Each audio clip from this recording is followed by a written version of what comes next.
दोस्तों मिस्र में जब फ़िरौन जैसे ज़ालिम बादशाह की हुकूमत थी तो मूसा अलैहिस्सलाम की कौम बनी इसराइल जुल्म को बर्दाश्त करती थी। फ़िरौन बड़ा ही ज़ालिम और अल्लाह का इनकार करने वाला बादशाह था। लेकिन जब मूसा अलैहिस्सलाम बनी इसराइल को लेकर दरियाए फ़ुरात को पार करने लगे तभी उसी वक्त फ़िरौन पीछा करते हुए उस दरिया के पास आ गया।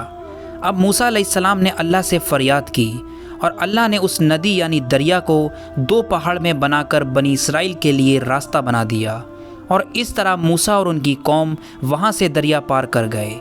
फिर पीछे से जब फ़िरौन आया तो अल्लाह ने उस पर अजाब नाजिल किया और वो उस दरिया में डूब गया और तड़प तड़प के मर गया।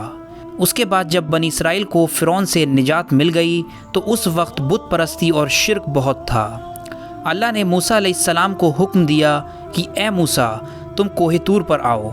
मूसा अलैहिस्सलाम वो नबी थे जो अल्लाह से डायरेक्ट बात किया करते थे। अल्लाह ने कोहे तूर पर इसलिए बुलाया कि उनको तौरात किताब और कुछ अहकाम दिए जाएं ताकि वो अपनी कौम को अल्लाह का हुक्म और दीन बता सकें। हर ज़माने में वही नाजिल होती थी हल्के हल्के वक्त के हिसाब से, लेकिन तौरात अल्लाह ने एक बार में मूसा अलैहिस्सलाम को दी थी। मूसा जब कोहे तूर पर गए तो उससे पहले वो अपने भाई हारून अलैहिस्सलाम को बनी इसराइल की जिम्मेदारी देकर आए थे, क्योंकि उस वक्त डर था कि कौम शिरक में ना पड़ जाए। और कोहे तूर पर तब उन्होंने 40 दिन का इत्काफ किया और उसके बाद अल्लाह से बात की। और मूसा अलैहिस्सलाम ने अल्लाह से कहा, ए अल्लाह मैं तुझे देखना चाहता हूँ। आज तक किसी ने अल्लाह से ये नहीं कहा था कि मैं तुझे देखना चाहता हूँ, लेकिन मूसा अलैहिस्सलाम अल्लाह के कलाम से इतना मुतासिर हुए कि वो कहने लगे कि ए अल्लाह मैं तुझे देखना चाहता हूँ। लेकिन अल्लाह ने कहा क़ाला लन तरानी कि ए मूसा तुम मुझे नहीं देख सकते। अल्लाह जानता था कि जब तक मूसा को तसल्ली नहीं मिल जाएगी वो कहते रहेंगे।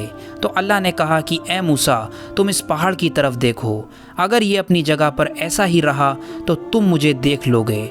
ये पहाड़ अगर बर्दाश्त कर गया तो तुम भी कर लोगे। जब अल्लाह ने अपनी तजल्ली पहाड़ पर डाली तो पहाड़ टूटकर रेज़ा रेज़ा हो गया और ये सब देखकर मूसा अलैहिस्सलाम बेहोश हो गए। जब होश आया तो मूसा अलैहिस्सलाम ने अल्लाह से माफ़ी मांगी कि मुझे माफ़ कर दो कि मैंने तुझसे ये मुतालबा किया और मैं तुझ पर ईमान लाने वालों में सबसे पहला हूँ। यानी मूसा अलैहिस्सलाम ने ये मंजर सब अपनी आँखों से देखा था और वो वापस आए और बनी इसराइल को अल्लाह का कलाम बताया। दोस्तों हमारी आँखें आज इतनी गंदी हो गई हैं कि कल क़यामत के दिन हम सबको अल्लाह को फेस करना है और जन्नत का सबसे बड़ा तोहफ़ा अल्लाह को देखना होगा। कैसे हम इन आँखों से अल्लाह को देखेंगे?